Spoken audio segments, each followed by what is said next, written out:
2026-এর নতুন নিয়ম।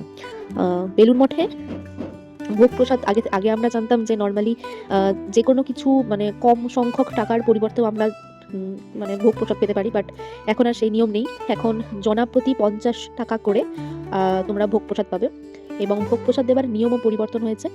তো আগে যেখানে সবাইকে বসিয়ে অনেক রকম খাবার দেওয়া হতো, এখন আর সেটা হয় না। তো এখন তোমরা ডাইরেক্ট প্রসাদের জায়গার এখানে ভোগ প্রসাদের জায়গায় যাবে এবং তোমাকে একটা প্লেট দেওয়া হবে, এবং সেই প্লেটের ওখানেই কিছু জন আছেন যারা তোমাকে খিচুড়ি এবং একটা লাড্ডু আর একটু চাটনি জাতীয় একটা জিনিস দেওয়া হবে, এবং তুমি সেটা বসার জায়গাতে বসে তোমার মতন করে খেতে পারবে।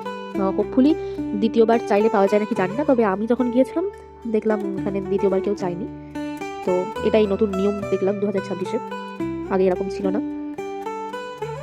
সো তোমরাও যাও।